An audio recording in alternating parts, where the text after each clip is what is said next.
hacia un buen autorreforzamiento.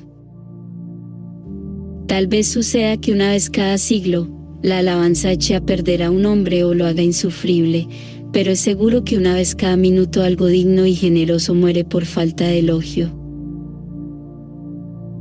Si alguien afirmara, mi pareja me elogia muy pocas veces, no suele darme gusto, no se preocupa por mi salud, me dedica poco tiempo y casi nunca me expresa afecto, ¿estaríamos de acuerdo en dudar de que exista realmente un sentimiento de amor? De manera similar, si nunca te refuerzas ni te premias a ti mismo, si no te dedicas tiempo, si no te expresas afecto, tu autoestima será nula o insuficiente. El amor propio, en principio, no debería ser muy distinto de querer a otros, al menos en su modus operandi básico. Si somos responsables y juiciosos, y planeamos con exactitud rigurosa los compromisos asumidos, horarios de trabajo, presupuestos económicos y cosas por el estilo, ¿por qué no hacemos lo mismo a la hora de gestionar nuestros autorreforzamientos? Por ejemplo, porque el tiempo libre parece ser un efecto residual, algo que sobra después de las obligaciones y que muchas veces no sabemos ni qué hacer con él. Vamos a 100 kilómetros por hora y no nos detenemos a descansar y a disfrutar del ocio de tanto en tanto, porque nos pasan por encima. ¿Dónde quedaron aquellos años de infancia y juventud en que dejábamos pasar el tiempo sin miedo ni culpas? No hay lugar disponible en la agenda. Entre quienes viven para trabajar, el descanso se ha reducido a una función pasiva de recuperación de fuerzas. Llegada la noche, los adictos al trabajo no duermen, se desmayan. Disponemos de tiempo para los hijos, la pareja, los padres, los suegros, los vecinos, los amigos, pero no se nos ocurre utilizar un rato libre en beneficio propio y a solas. No nos interesa tanto generar salud mental como dinero. Muchos de mis pacientes se sienten culpables cuando logro convencerlos de que se sienten bajo un árbol sin hacer nada en concreto, más que admirar la naturaleza y jugar con la hierba. Ideas irracionales como, estoy perdiendo el tiempo, no tardan en aparecer. El silogismo es como sigue, si el tiempo es oro, estoy perdiendo dinero. El miedo a caer en el ocio y la pereza ha desarrollado un patrón de conducta hiperactivo tan absurdo que no podemos dejar de mostrarnos dinámicos y laboriosos a toda hora. Conductas como pensar, soñar, fantasear, dormir, meditar o mirar por mirar son consideradas una forma de malgastar la vida o simple vagancia.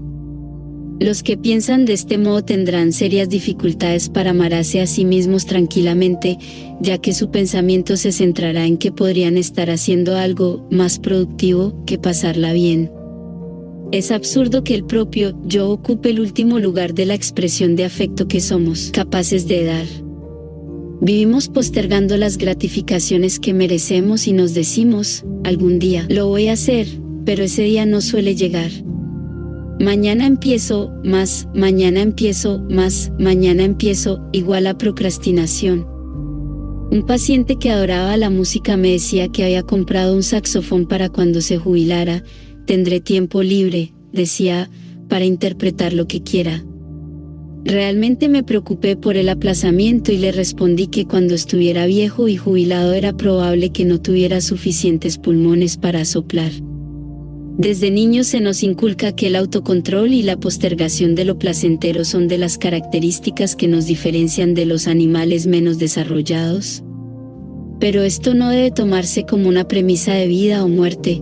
Posponer los reforzadores puede ser una habilidad importante al seguir una dieta, para dejar de fumar o intentar no ser agresivo, pero si hacemos de la postergación del placer sano una manera de vivir, estaremos haciéndole el juego a la depresión y nuestra existencia irá perdiendo lentamente su lado positivo. El costo será la insensibilidad y la pérdida de la capacidad de asombro. Estar con el freno de emergencia puesto las 24 horas, tratando de ser prudente, adecuado, conveniente, medido y sensato, te llevará al letargo afectivo y a la apatía absoluta por las cosas que podrían acercarte a una vida más plena. Perderás la capacidad de vibrar y de emocionarte, crearás una coraza y te acostumbrarás a lo rutinario, la diversión y la felicidad te parecerán molestas. Muchas personas se sienten irresponsables si se ceden o caen en ciertas tentaciones ingenuas y no violatorias de ningún derecho, como darse más gusto. Simplemente han desarrollado la creencia irracional y restrictiva de que recompensarse a uno mismo es un vicio ególatra sumamente peligroso, así se mantengan dentro de límites inofensivos y saludables. Filosofía hedonista. Hedonismo significa placer, satisfacción, regocijo, goce y bienestar.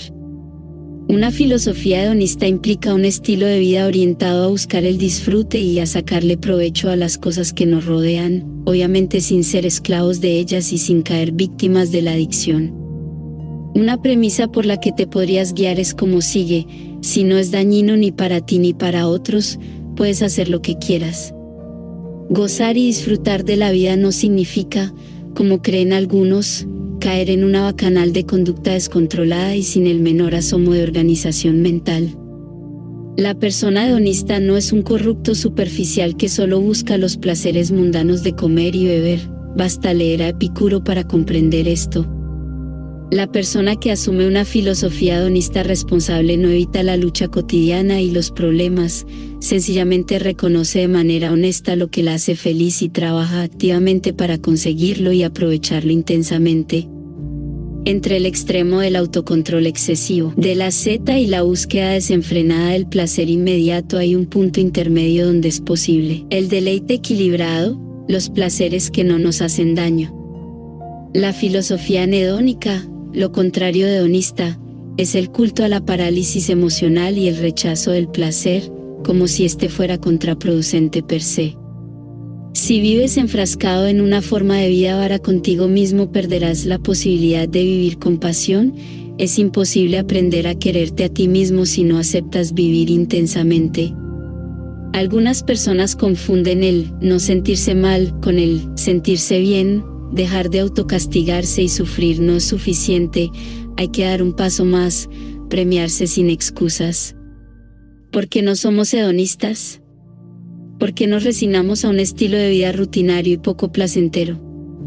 Quizá por querer ser demasiado humanos, hemos perdido algunas capacidades fundamentales que heredamos de nuestros antecesores animales.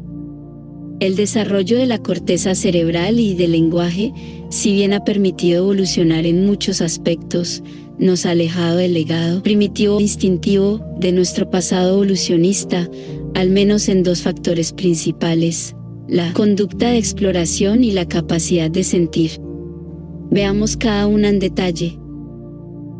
La conducta de exploración. La exploración es uno de los comportamientos que más garantizan el desarrollo inteligente y emocional de nuestra especie. En el reino animal, la búsqueda y la indagación del medio circundante facilitan el descubrimiento de fuentes de alimentación, guaridas y apareamiento sexual. Este impulso por investigar que mueve a los individuos ayuda a que el sistema conductual heredado se enriquezca y aumente el repertorio de recursos para afrontar peligros y preverlos.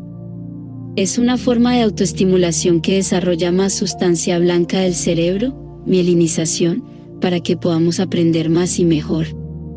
Explorar es curiosear, y la curiosidad es uno de los factores que han permitido la evolución y mantenimiento de la vida en el planeta.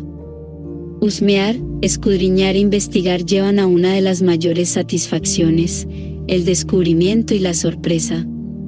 Explorar, ir al encuentro de la vida y dejarse absorber por ella abre puertas que estaban cerradas a los sentidos y al conocimiento, y nos permite chocar con una realidad insospechada. La felicidad no llega a la puerta, hay que buscarla y pelear por ella. ¿Hace cuánto que no sales a vagar sin rumbo fijo o que no improvisas? Cuando induzco a mis pacientes a que incrementen su ambiente motivacional, muchos me dicen, ¿y qué hago? Yo les contesto, buscar. ¿Buscar qué? No tengo idea. Buscar por buscar. Abrir la mente sin defensas, dejar que la experiencia y la información nos lleguen y rebasen. No hay una lista prefabricada sobre qué hacer de bueno con la propia vida, hay que fabricarla investigando y tanteando el medio que nos rodea. De cada 10 puertas que abras, posiblemente una te muestre algo interesante y maravilloso que justifique el esfuerzo.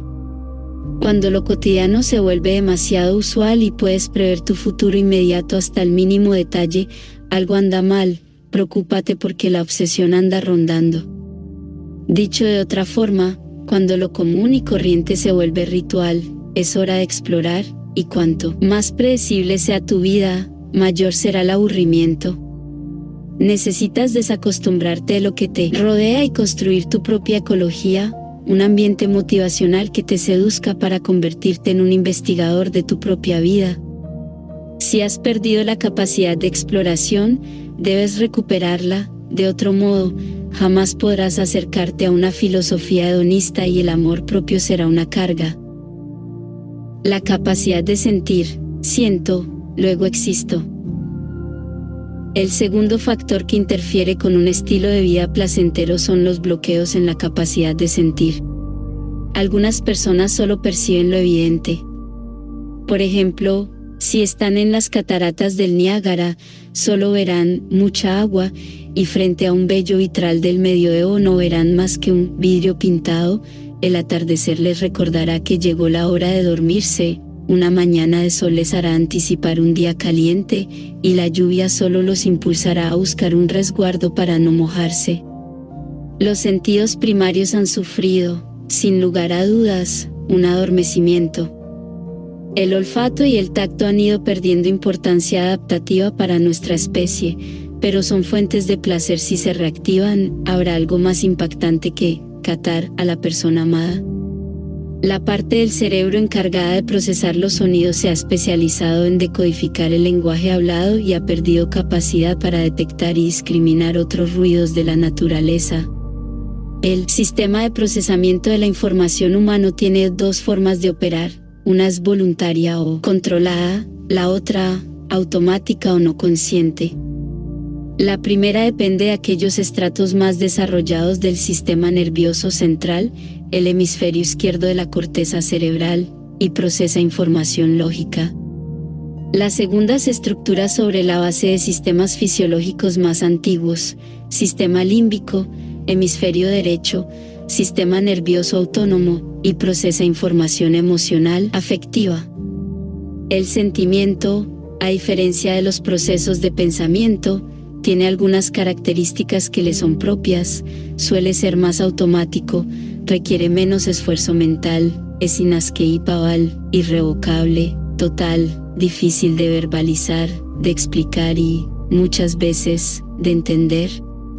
Cabe señalar que si bien ambos tipos de procesamiento presentan características distintas, interactúan y se entremezclan permanentemente y, según el caso, habrá sin embargo predominio de uno u otro sistema. Con todo, es muy difícil que en el ser humano exista una emoción pura o una lógica totalmente libre de afecto. Lo anterior nos lleva a una interesante conclusión: si bien los sentimientos pueden poseer un canal propio para su reconocimiento y traducción, pueden verse obstaculizados o facilitados por la influencia de nuestros pensamientos. Por ejemplo, una creencia típica que impide vivir la emoción cómodamente es la siguiente: expresar emociones libremente es hacer el ridículo. Este mandato, de mucho arraigo en ciertas culturas y grupos sociales, considera que reprimir la expresión de las emociones es un acto de adecuación social y sobriedad. El problema es que no llorar, gritar, ofuscarse, saltar de la alegría o reírse a carcajadas de vez en cuando, sin recato ni compostura, es estar medio muerto. La norma que predica y promueve no salirse jamás del punto adecuado, hace de la represión afectiva una virtud. A uno de mis pacientes, un ejecutivo de éxito, muy tradicional en su manera de pensar, tuve que darle la mala noticia de que su mujer, a la cual adoraba, ya no lo quería, se iba a separar de él y tenía un amante desde hacía 5 años. Cuando recibió semejante escopetazo, el señor se limitó a fruncir el entrecejo, asintió con un movimiento leve de cabeza, suspiró y dijo en un tono aplanado: «Debo reconocer que me siento algo incómodo», y se desabrochó la corbata. No se desencajó, no hizo siquiera una mueca de desesperación ni soltó una lágrima o expresó indignación, solo se controló y esbozó una especie de «ajá», mientras su mirada y el sudor decían otra cosa. Irónicamente, una de las causas de su fracaso matrimonial había sido precisamente la dificultad que presentaba para expresar sus sentimientos de una manera relajada y abierta. La idea de inhibir las emociones a toda costa, ya sea por miedo a sentir o por miedo al que dirán, se vuelve una costumbre que con el tiempo lleva a una dislexia emocional, un analfabetismo afectivo en el que no solo dejamos de expresarlas sino también de leerlas y comprenderlas. No estoy promulgando la impulsividad ciega y totalmente descontrolada de hablar duro, llorar a toda hora y reírse por nada. Lo que no comparto es la absurda idea de que la expresión franca y honesta de los sentimientos es primitiva, poco civilizada, impropia e inconveniente. ¿Impropia para quién? ¿Inconveniente para quién? La capacidad de sentir la vida, en el amplio sentido de la palabra, no es una enfermedad frente a la cual haya que desarrollar inmunidad, es salud física y mental. Puedes dejarte llevar sin límites cuando haces el amor, aullar si se te antoja, volar con tu música preferida hasta las 5 de la mañana, sin molestar al vecino, llorar frente a la piedad de Miguel Ángel, gritar en una película de terror, darle una patada al automóvil porque te dejó varado a mitad de la carretera por 5ª vez, abrazar efusivamente a un amigo, decirle 70 veces «te quiero» a la mujer u hombre que amas, aplaudir a rabiar en el concierto de tu músico preferido o sentir nostalgia frente a la foto de un familiar que se ha ido para siempre. Puedes sentir lo que se te dé la gana, si no viola los derechos de las otras personas, si no te hace daño y si eso te hace feliz, aunque a unos cuantos estreñidos emocionales no les agrade y te censuren por ello. Es verdad que algunas emociones son desagradables y nefastas, los psicólogos bien lo sabemos, pero incluso en los casos donde se hace preciso modificar un sentimiento negativo, patológico, el primer paso es aceptar y reconocer su existencia. Si realmente es fuente de sufrimiento y malestar, hay que dejar salir la emoción para proceder a eliminarla o reestructurarla. Sentir no es la actitud masoquista de resignarse a aceptar aquellas emociones que te perjudican. Sentir, como aquí está planteado, es una manera de investigar y explorar qué cosa te gusta y qué cosa no quieres, es la condición sine qua non para descubrir nuevas maneras de quererte a ti mismo. Resumiendo lo dicho hasta aquí, aceptar vivir en un contexto de vida hedonista es generar un estilo personal de libertad emocional. Un espíritu desinhibido y sin restricciones irracionales favorecerá el desarrollo de una sensibilidad aguda y perceptiva, la cual a su vez mejorará la comunicación afectiva y la comprensión de los estados internos. Un estilo hedonista produce una mayor sensibilización frente a los estímulos naturales que llegan al organismo y amplía el rango de situaciones potencialmente placenteras. El poeta francés Jacques Prévert muestra en uno de sus poemas un ejemplo de libertad emocional que, aunque sancionado por las buenas costumbres, nos recuerda aquella frescura y alegría de nuestra infancia. Lleva por nombre El mal estudiante. Dice no con la cabeza, pero sí con el corazón. Dice sí a lo que le gusta, dice no al profesor. Está de pie, lo interrogan y le plantean todos los problemas. De pronto le da un ataque de risa y lo borra todo, cifras y palabras, fechas y nombres, frases y trampas, y sin hacer caso de las amenazas del profesor ni de los abucheos de los todo, y con gises de todos colores en la negra pizarra de la desgracia dibuja el rostro de la dicha. Muchos de mis pacientes, víctimas de una educación antialegría, adquieren el vicio de no disfrutar demasiado. Cuando se sienten muy bien, un impedimento psicológico les dificulta el clímax y los incrusta de narices en la monotonía. No vaya a ser que me guste. Le temen a la alegría porque la ven demasiado peligrosa y mundana, como en la novela de Humberto Eco El nombre de la rosa, cuando el cura ciego impedía la lectura de un texto aristotélico sobre el humor, porque creía que si se perdía el temor a Dios, se acababa la fe. De todas maneras, y afortunadamente, pese a los esfuerzos dogmáticos, restrictivos y fiscalizadores de los amigos de la seriedad y lo austero, el júbilo sigue irremediablemente haciendo de las suyas. Autoelogio. Lo que nos decimos a nosotros mismos determina en gran parte nuestra manera de sentir y actuar. Permanentemente sostenemos diálogos internos y rumiamos sobre esto o aquello de manera consciente o inconsciente, simplemente porque la mente es una parlanchina compulsiva. Estas conversaciones que el yo sostiene consigo mismo comienzan a muy temprana edad y van formando con los años un lenguaje interno, el cual puede ser beneficioso o dañino para nuestra vida, dependiendo de su contenido. Es imposible mantenernos en un silencio interior prolongado a no ser que seamos meditadores avanzados y de alta escuela. Siempre tendrás algo que decirte, bueno o malo, constructivo o destructivo, enriquecedor o depresivo. Cuando hablamos de autoelogio nos referimos a una manera positiva o constructiva de hablarte a ti mismo y felicitarte cuando crees haber hecho bien las cosas. No hace falta que lo hagas en voz alta y en público, sería sancionado y duramente criticado, pero sí puedes hacerlo en voz baja. Nadie lo sabrá y será un idilio oculto de ti contigo. Los autoelogios, como qué bien lo hice, estuve genial, o me gusta mi manera de ser, suelen ser tanto o más importantes para nuestra autoestima como los refuerzos externos. La ventaja aquí es que no necesitas de intermediarios, serás tu propio Zair Arnold de Bergerac y podrás endulzarte los oídos a ti mismo. 3 creencias irracionales que nos impiden felicitarnos a nosotros mismos. Aunque las causas pueden ser muchas, hay 3 factores principales a tener en cuenta a la hora de explicar por qué nuestro diálogo interno no es autorreforzante. 1. No lo merezco o no fue gran cosa. Típico de las personas que ven en la modestia, así sea falsa, y en la subestimación de los logros personales un acto de virtuosismo. En realidad, es un acto de hipocresía en la mayoría de los casos, porque cuando actuamos correctamente sabemos que lo hicimos bien, sabemos que fue resultado de un esfuerzo, una habilidad o una competencia.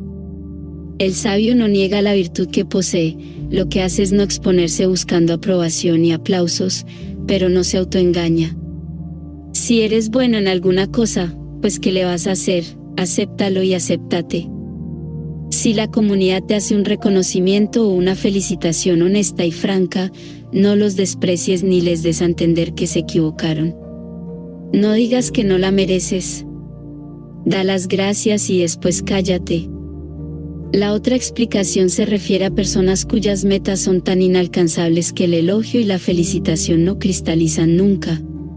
Su creencia irracional es como sigue: ninguna felicitación es para tanto.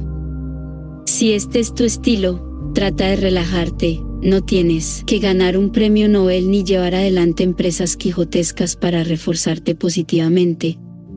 Siempre eres merecedor de tus propias felicitaciones si son auténticas y están al servicio de fines nobles. No eres un héroe, solo un superviviente, una persona que vive o intenta hacerlo bien. No debería bastarte para estar a gusto contigo mismo. 2. Era mi deber o era mi obligación. Esta actitud no le sirve a tu autoestima. Llevaste a cabo bien tu deber. Alégrate. Regálate un muy bien. Tu primer deber es para contigo mismo. Date un abrazo.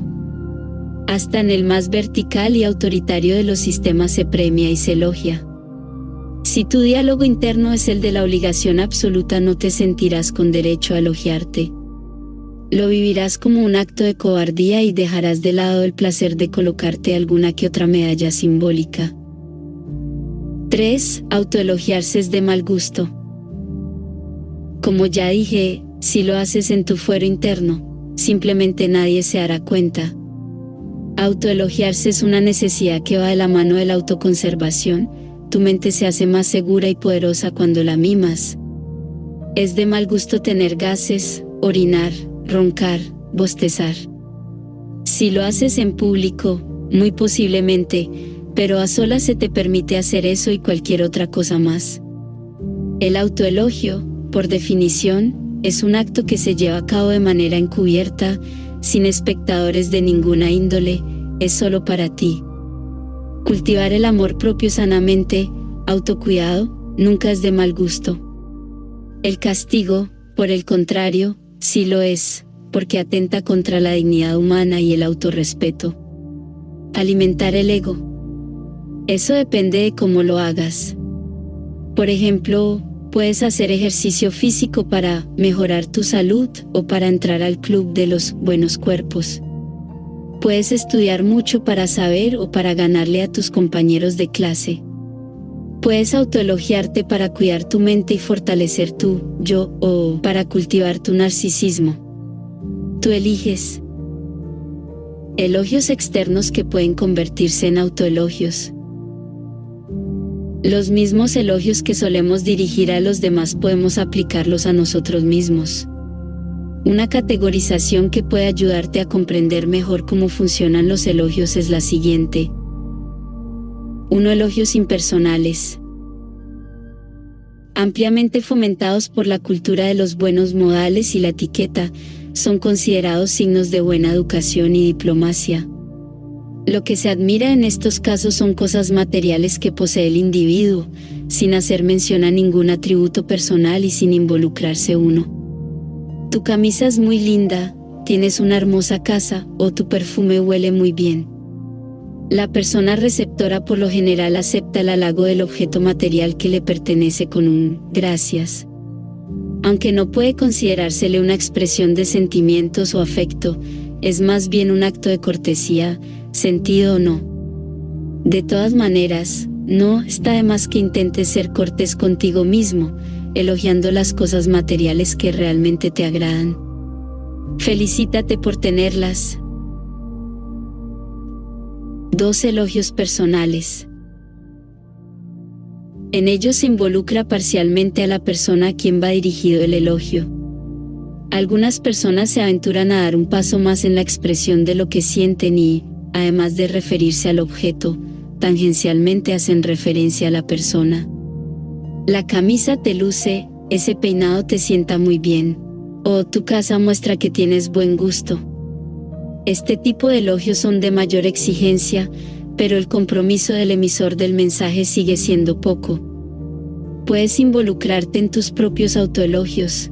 Esta camisa me queda bien, definitivamente, mi casa muestra que tengo buen gusto, el traje de baño me sienta, hoy estoy muy bien vestido, sé elegir muy bien a mis amistades, etc. 3. Elogios dirigidos a ciertas características de la persona. Aquí el compromiso del que dice el halago es mayor. Eres muy inteligente, tu cuerpo es muy bello, tu voz es espectacular, eres una gran persona, eres muy buen amigo. Como puede verse, el elogio va dirigido a rasgos, valores, características físicas o habilidades de otras personas. Busca qué cosas te gustan de ti, elógiate y, de paso, agradécete, como te agradecería cualquier persona que recibiera el halago. 4. Elogios dirigidos a características de la persona donde el dador del elogio se involucra. Muy pocas personas son capaces de dar este tipo de halagos sin sentirse ridículos, nerviosos o inseguros, a no ser que sean personas muy cercanas y que les tengan confianza. Aquí el dador dice lo que le produce la persona. Se expresa un sentimiento asociado al elogio: admiro tu inteligencia, me encanta tu cuerpo, adoro tu sonrisa o envidio tu alegría. La expresión de afecto dirigida a otras personas tiene tantas condiciones y requisitos en nuestra cultura que se vuelve cada vez más difícil decirle "te quiero" a alguien sin que se sospeche alguna segunda intención. La expresión libre y franca de sentimientos positivos a las personas que nos rodean no es fácil si la cultura es poco expresiva. No obstante, estos problemas de incomodidad social no existen a la hora de autoelogiar tus características. Decirte, me gustan mis ojos, me encanta ser inteligente, me fascinan mis piernas o soy una buena persona no ocasiona riesgos, rechazos, ni malentendidos, depende solo de ti. La conclusión es evidente, la autoexpresión de sentimientos positivos nos hace sentir bien, sencillamente porque es agradable el buen trato. ¿Qué hacer para autoelogiarse? El paso más importante es conectarte a un procesamiento controlado, es decir, hacerte consciente de tu diálogo interno y de lo que te dices a ti mismo. Puedes descubrir que no te dices nada, el éxito pasó inadvertido, o que te autocastigas, el éxito ha sido insuficiente para las aspiraciones que posees, lo debería haber hecho mejor. Recuerdo que a los 20 años, mi nivel de autoexigencia en cuestiones académicas llegaba a límites absurdos.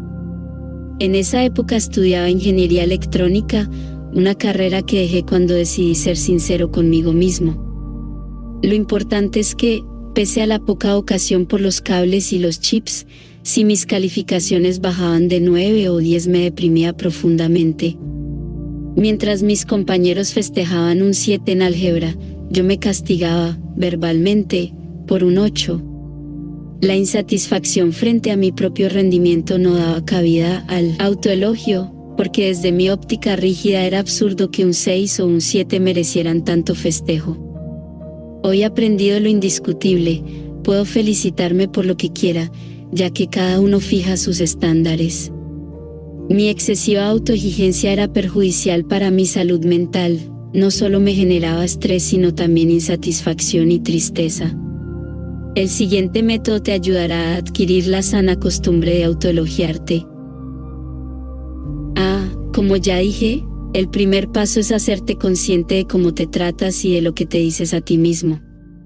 Esto se logra llevando un registro detallado durante 1 o 2 semanas, donde figure el comportamiento susceptible de autoelogio y lo que te dices después de realizarlo. El segundo paso es estar pendiente, ya sin anotar ni llevar registros, de si te elogias o no cuando haces algo bien hecho. En las etapas iniciales, el autoelogio debe ser en voz alta, a solas, para que te puedas escuchar. Eso estuvo bien, genial, etc. El tercer paso consiste en autoadministrarte el autoelogio en voz baja, hasta que se convierta en pensamiento o en lenguaje interno. Hablarte a ti mismo en silencio, pensar bien de ti y decírtelo, susurrártelo a ti mismo. El cuarto paso es ensayarlo bastante, para que a través de la práctica se afiance y se vuelva automático, tal como hacemos cuando aprendemos a manejar un automóvil o escribir en la computadora. Insistamos en un punto, el autoelogio, como cualquier reforzador, debe utilizarse de manera discriminada, es decir, debe ser selectivo para que no se desgaste y pierda su poder. Tú eliges qué conducta vas a autoelogiar, pero si quieres mantener su capacidad motivadora, no lo utilices compulsiva y ciegamente. No lo malgastes. Autoelógiate cuando pienses que vale la pena, como un regalo especial. No es una dádiva que tienes que darte porque sí, sino un regalo que piensas que mereces. Un breve resumen sobre el autoelogio. Posees la capacidad innata de hablarte a ti mismo y de comprenderte. Este diálogo encubierto, al cual solo tú puedes acceder, tiene una enorme influencia sobre tu manera de actuar y sentir. Estas autoverbalizaciones tienen el poder de hacerte sentir bien, el halago, el elogio y el trato respetuoso, o mal, el castigo, la burla, el menosprecio y el irrespeto. Cuando te dices a ti mismo, soy capaz y por tanto debo confiar en mí, te estás autoelogiando. Si te dices, soy el ser más ridículo del mundo, te estás faltando al respeto y tratando mal. Si el autoelogio sigue a un comportamiento positivo, este comportamiento se fortalecerá y tendrá mayor probabilidad de repetirse en el futuro. Aplícalo a todas aquellas conductas que creas que valen la pena y que te hacen crecer como ser humano. No te elogies por lo malo o por comportamientos que no son nobles, de esta manera solo alimentarás el esquema negativo de fondo. Autoelogiarte por lastimar a una persona, sacar una mala calificación o traicionar a un amigo no te hace mejor sino peor. Finalmente, el autoelogio tiene ventajas que le son propias, es rápido, económico, se puede aplicar cuando y donde uno quiera, no se ve, pero se siente, no es criticable por los extraños, es de uso exclusivo personal y, utilizado con cautela, no se desgasta. Darse gusto y premiarse. Esta es otra manera de expresarse afecto a uno mismo. La autorrecompensa es el proceso por el cual nos autoadministramos estímulos positivos, cosas o la posibilidad de tener actividades que nos agradan y hacen sentir mejor. Aunque parezca extraño, algo tan obvio, intrínseco al ser humano, se vuelve confuso y enredado para muchas personas. Uno de mis pacientes, un señor de edad avanzada que sufría de una depresión moderada, odiaba estar en su casa y no sabía por qué. Su queja era reiterada: entro a mi casa y me deprimo, me irrito, me pongo de mal humor. Finalmente decidí ir personalmente y conocer dónde habitaba el hombre, con el fin de hallar alguna causa que explicara su malestar. Mi exploración del lugar me llevó a descubrir varias razones, algunas en apariencia sin importancia, pero que realmente no favorecían el bienestar del anciano. Muchas de ellas, inexplicablemente, llevaban años estando en su ambiente y convivían con él como si fueran designios negativos inexorables, imposibles de eliminar. Por ejemplo, en el comedor, junto a la mesa, colgaba de la pared principal un enorme cuadro cuyo motivo eran 4 caballos aterrados y desbocados ante una gran tormenta que recordaba el Apocalipsis. El cajón de la mesa de noche, donde guardaba sus gafas, medicinas, etc., estaba mal ajustado y cuando lo quería abrir casi siempre terminaba en el suelo. La pintura de las paredes del dormitorio era de un mostaza penetrante, color que él decía no soportar. La mayoría de las toallas que se utilizaban en la casa eran apelmazadas y almidonadas. Debo comprar toallas, se prometía una y otra vez. Las cobijas eran cortas, así que se le enfriaban los pies por la noche. Le fastidiaba la nata en la leche, pero los coladores la dejaban filtrar. La cortina de la biblioteca no dejaba pasar suficiente luz, por lo que se le dificultaba leer. Una pequeña radio, que lo conectaba con el mundo, tenía problemas de sonido. Y la lista continuaba. Lo que sorprendía es que el hombre contaba con el dinero y los medios para cambiar estas cosas, pero no lo hacía. Se había acostumbrado a padecer las pequeñas e insufribles incomodidades de su entorno, o dicho de otra forma, había perdido la capacidad de autorreforzamiento. Todos tenemos algo de mi anciano paciente, y a veces nos metemos tanto en el sufrimiento, que llegamos a considerar que ese es nuestro estado natural. Y no me refiero a dolores terribles e imposibles de controlar, sino a cuestiones simples y cotidianas que podrían modificarse en un santiamén. Algunos aceptan convivir con cosas que no quieren o que les disgustan sencillamente porque se sienten culpables al deshacerse de ellas. Apuesto a que en tu armario cuelga mucha ropa que no te agrada y no te pones, pero ahí sigue, zapatos pasados de moda, chamarras de cuando eras 2 tallas menor, camisas percudidas y cosas por el estilo. Todos sufrimos un poco de lo que se conoce como síndrome de Diógenes y guardamos cosas inútiles o absurdas, quizás en espera de la Tercera Guerra Mundial o vaya a saber de qué. Una amiga que tiene esta costumbre todavía almacena cuidadosamente unos manteles amarillentos y una espantosa vajilla que le regalaron el día de su boda y que nunca ha utilizado ni utilizará. Su cama cruje tanto que ya se despierta cada vez que se mueve. La razón que esgrime para no tirar la cama lo más lejos posible es la siguiente: no es tan horrible. Puedo soportarlo. Es que uno no debe vivir lo menos horrible, sino lo mejor posible. No es una cuestión de énfasis en lo horripilante o lo soportable que sea, sino de filosofía de vida. Y esto nos lleva al siguiente punto. La cultura del tacaño o cuando el ahorro se vuelve un problema. Muy cerca del síndrome de Diógenes se halla el culto al ahorro. Este amor desenfrenado y obsesivo por ahorrar a cualquier costo nos hace almacenar infinidad de estupideces. Un refrán dice, atesorar demasiado te hace vivir como pobre y tener un entierro de rico. No estoy defendiendo el descuido y la irresponsabilidad en el manejo de los bienes personales. La idea no es vivir unos cuantos años en la opulencia y los otros en la miseria más espantosa.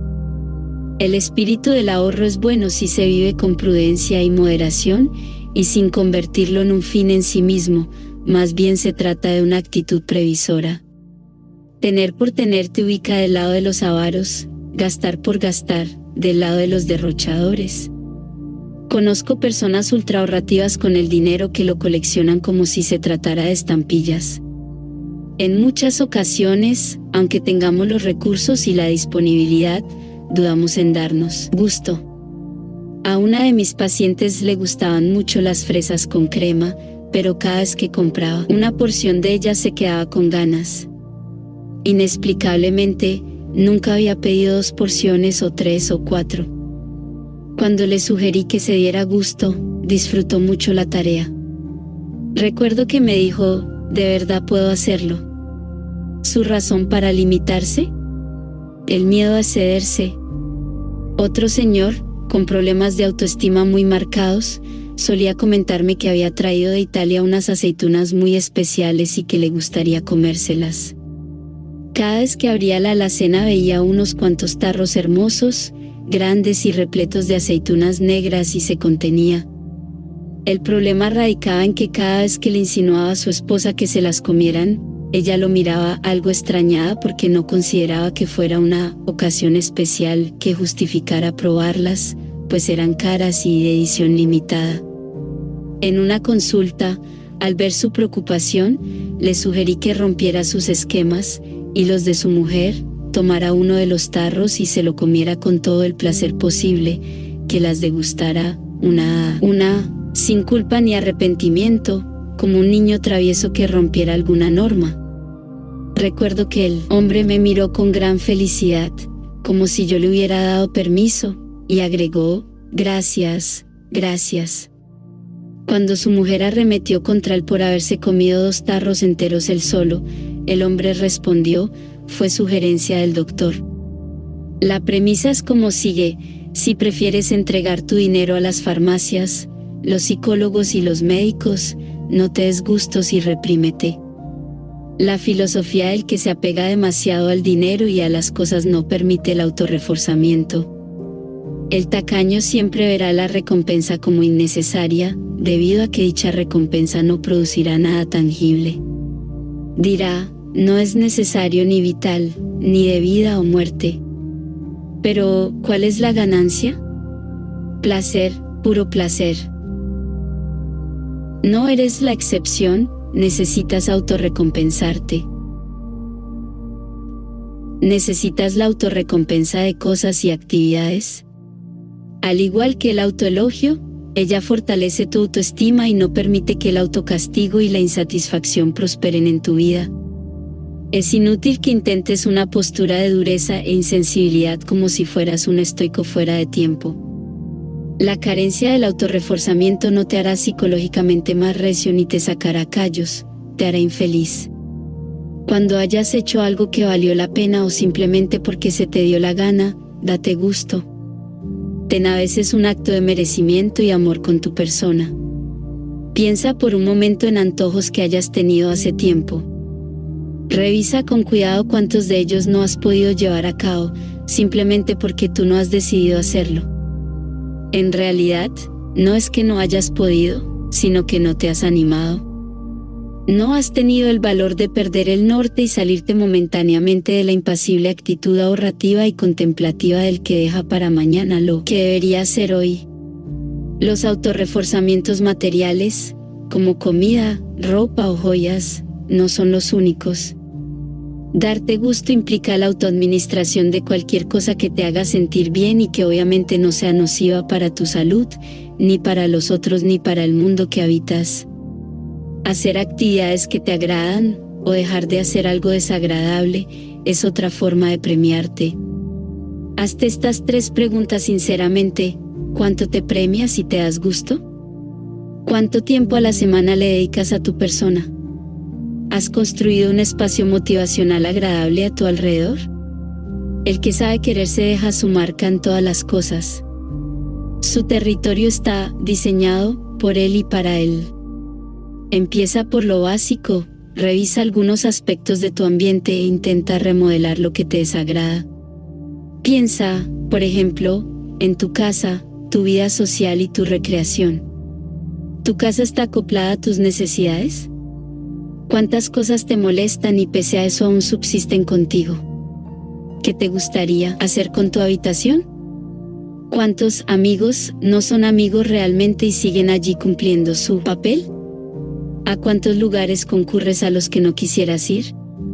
¿Cuántas comidas comes que te aterran, pudiendo comer otras cosas? ¿Planeas tu diversión? ¿Hace cuánto no sales a lugares que te agradan simplemente porque no hay tiempo o no es el momento? En fin, pregúntate si lo que has construido a tu alrededor contribuye a tu felicidad o a tu entierro en vida. Muchos dirán que no es fácil, que el siglo XXI nos lleva demasiado rápido, con estrés, consumismo y crisis de todo tipo. Pues con más razón debemos refugiarnos en un estilo de vida donde compensemos la adrenalina y generemos inmunidad con placer, así sea sencillo y mundano. No necesitas ser millonario para hacerlo. La autorrecompensa ayuda a este fin y está en tus manos. Aplícala. No a los cultos represivos. Como hemos visto hasta aquí, la autoestima puede fortalecerse por medio de varios recursos. Estos caminos de crecimiento, por influencia del aprendizaje social, se han visto obstaculizados debido a ciertas creencias irracionales. Hemos creado una especie de veneración por un conjunto de atributos, los cuales consideramos indispensables para sentirnos buenas personas.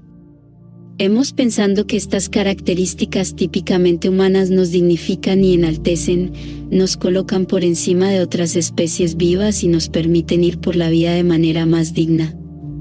No obstante la buena intención de nuestros antepasados, y sin dudar que tales virtudes existan, algunas de estas ideas se han llevado a extremos perjudiciales para nuestra propia autoestima y sensibilidad.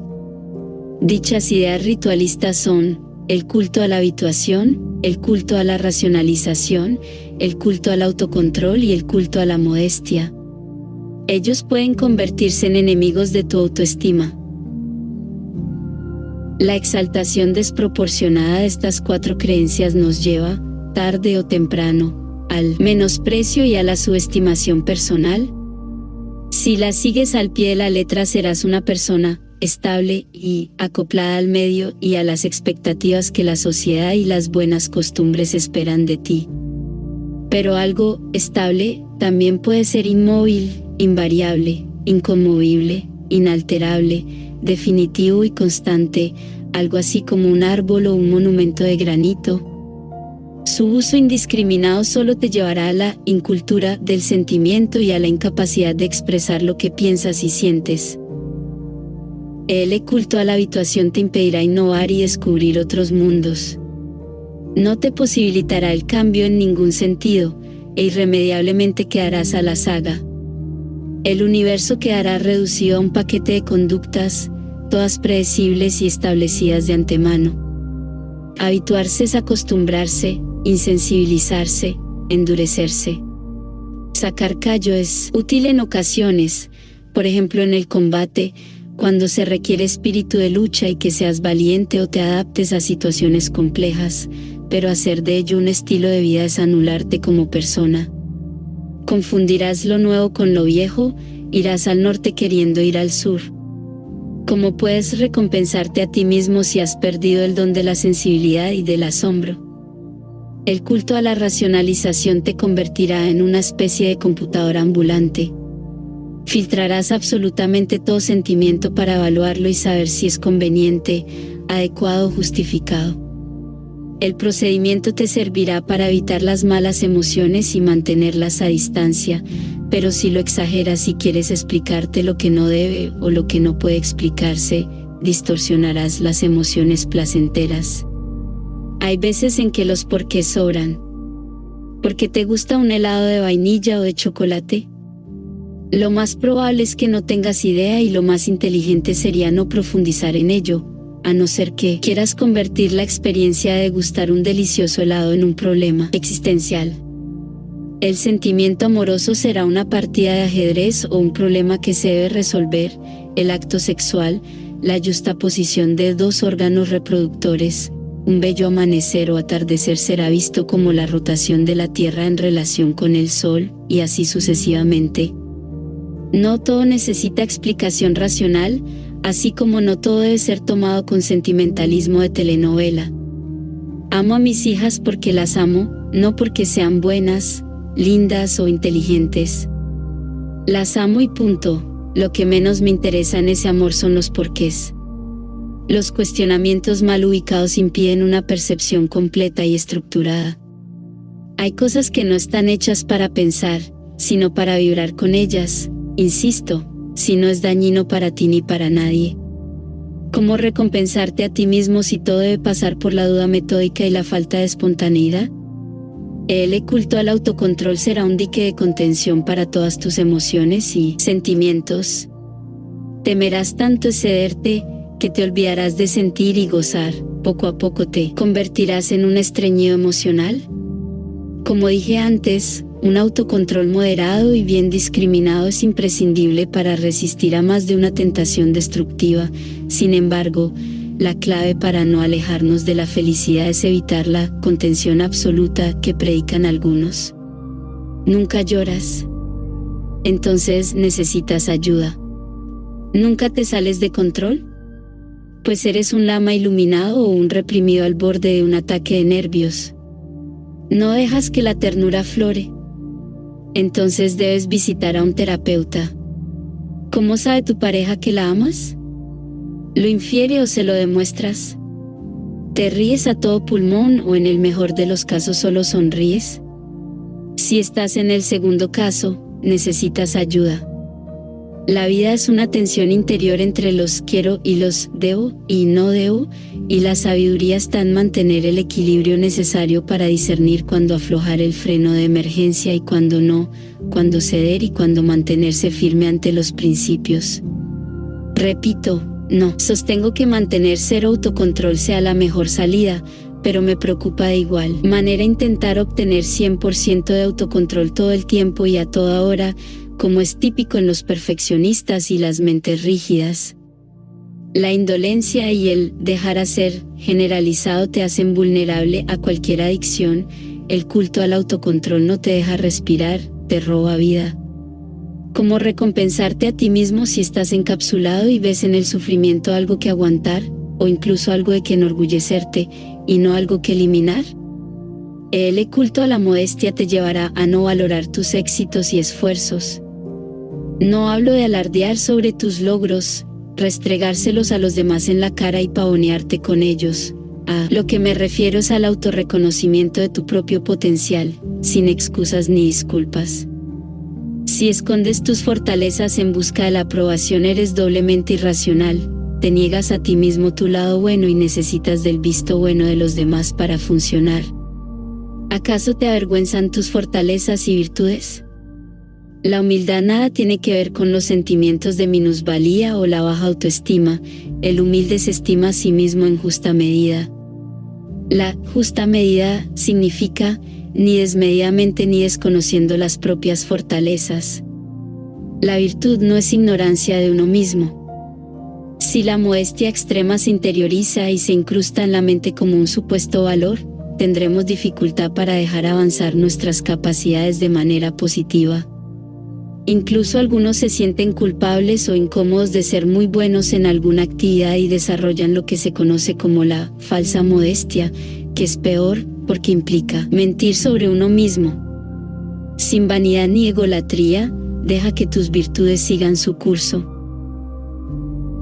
No las disimules, disfrútalas, sácales el jugo, llévalas a cabo con pasión, aunque se noten mucho.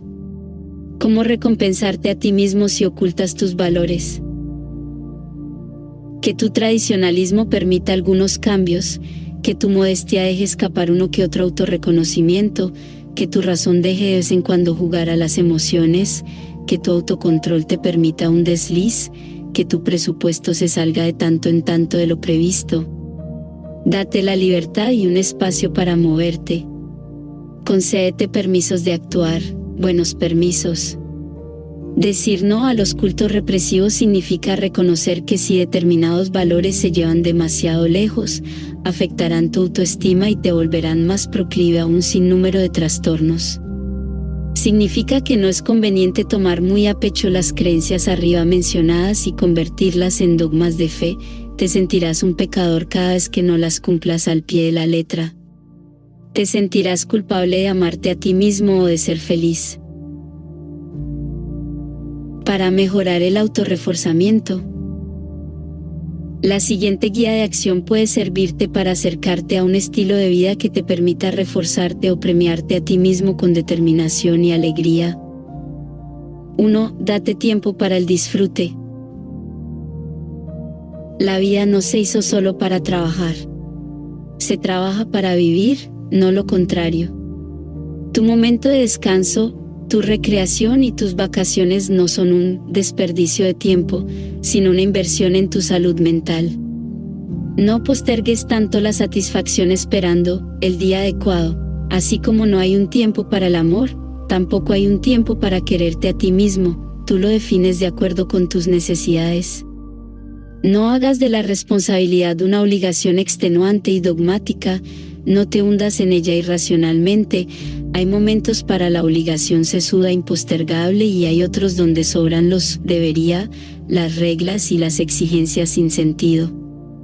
No le tengas miedo al disfrute. Tu alegría es la alegría del universo, dicen los místicos. Dios la pasa bien cuando tú la pasas bien. 2. Decide vivir hedonistamente. Acepta que la búsqueda del placer es una condición del ser humano. Ser hedonista no es promulgar la vagancia, la irresponsabilidad o los vicios que atenten contra tu salud, es vivir intensamente y ejercer el derecho a sentirte bien y exprimir al máximo cada momento agradable. ¿Sería inhumano contigo mismo negarte esta posibilidad?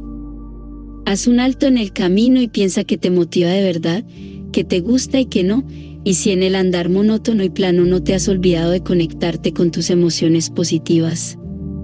Recuerda las veces que innecesaria e irracionalmente has evitado buscar el placer por creer que no era lo correcto o por miedo a cederte. O peor, cuántos momentos de felicidad has perdido por creer que no los merecías.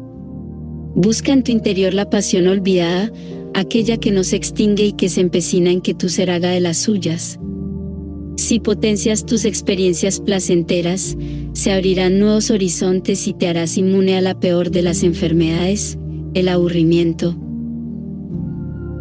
3. No racionalices tanto las emociones agradables. La idea no es negar la importancia del pensamiento, de hecho, tu manera de pensar tiene influencia directa sobre tus sentimientos. El problema es que si intentas explicarte y comprender permanentemente los sentimientos, los obstruyes sin remedio, obstaculizas su fluidez, los inhibes, los distorsionas e impides su normal desarrollo.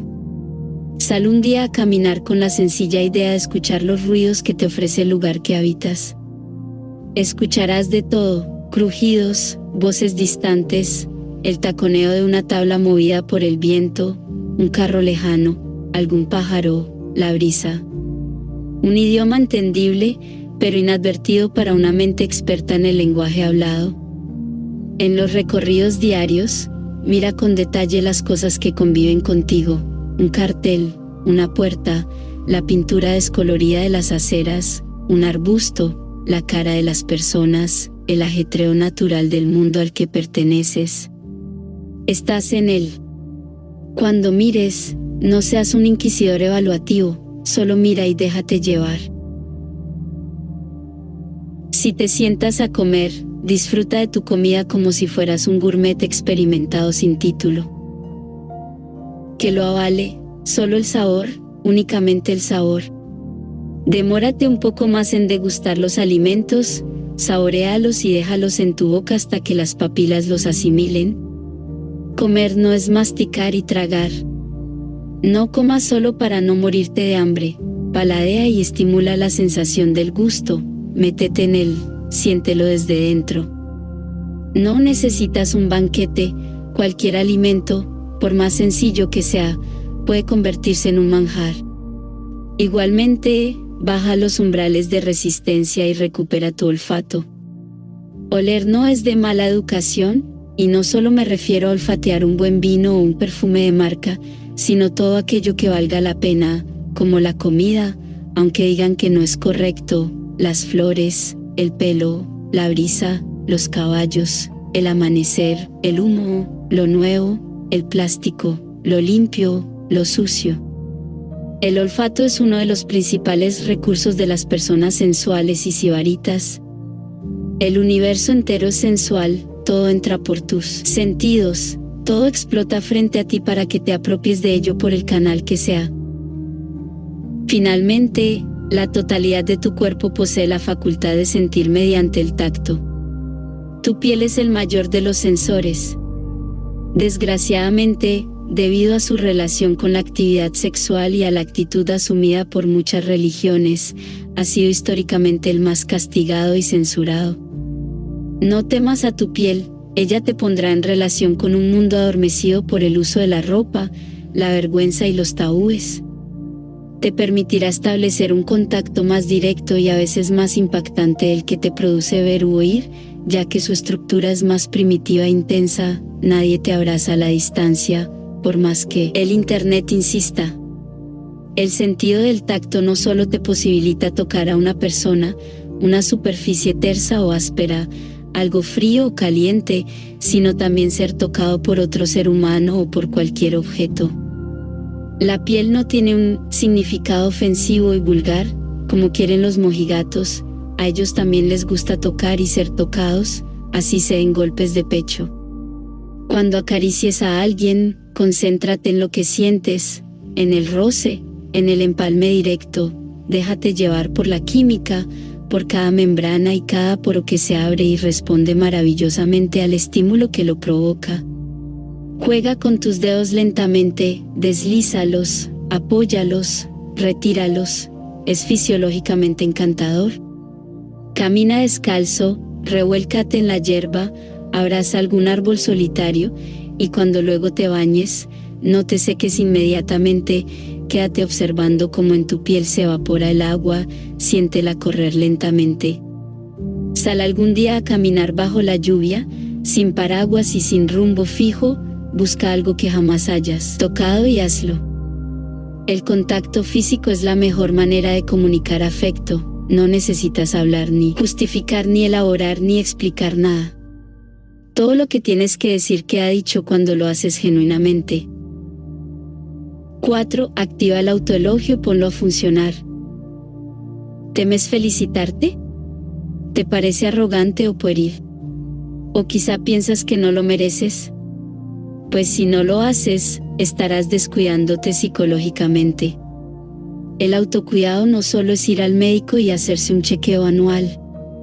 Todos somos merecedores del reforzamiento, no importa de dónde venga.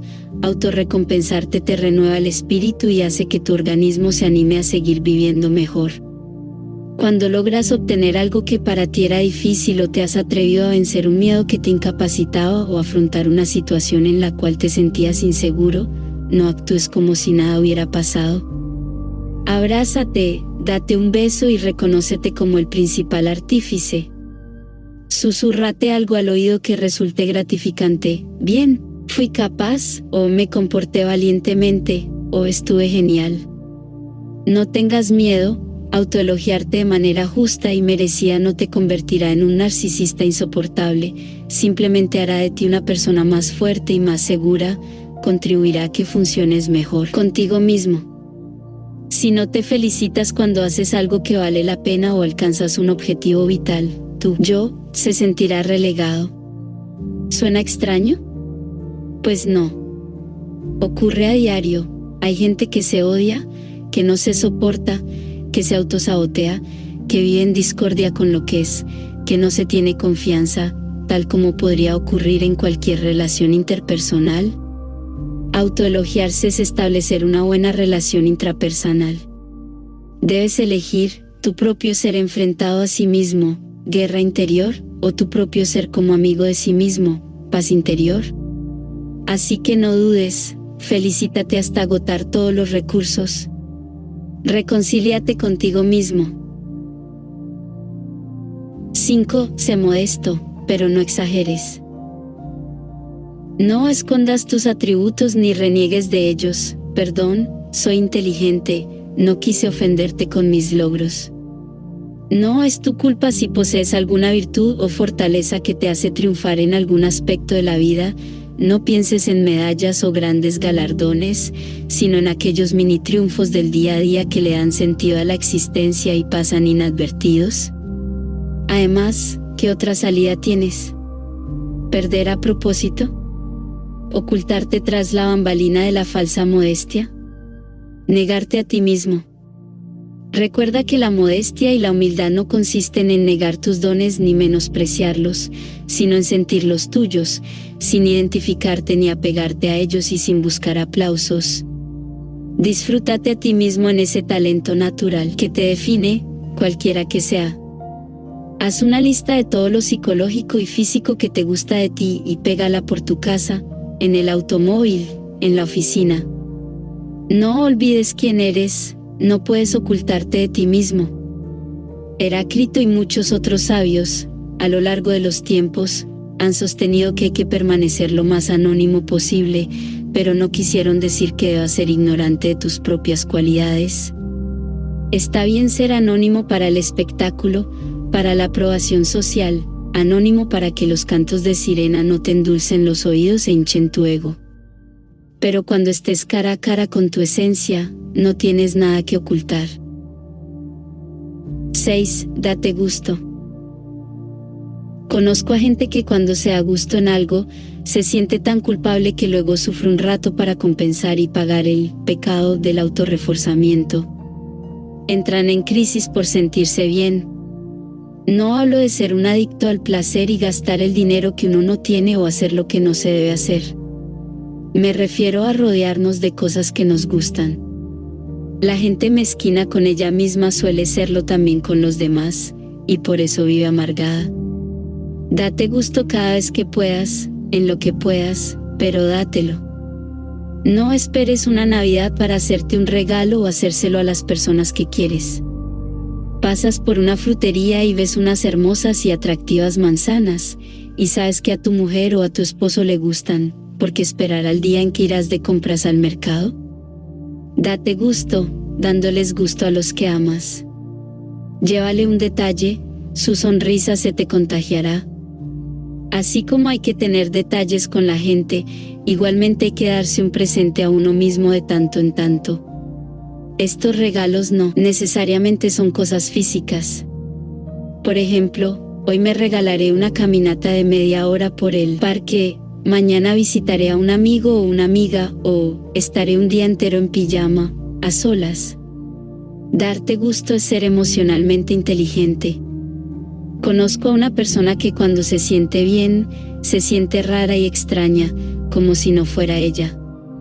Está tan acostumbrada a sufrir, que sentirse bien la despersonaliza y angustia, como si su estado natural fuera la dolencia. Darte gusto es la conducta de autocuidado más elemental y necesaria. 7. Lucha contra la represión psicológica y afectiva. Grábatelo en la cabeza, no hay felicidad si la represión se ha instalado en tu mente. La contención generalizada empequeñecerá tu vida, le quitará la posibilidad de descubrir y descubrirte. Suéltate. Deja que fluyan tu creatividad, tu corazón, tu mente. Si a la gente no le gusta verte emocionalmente libre, es su problema. ¿Hace cuánto que no eres espontáneo y verdaderamente expresivo?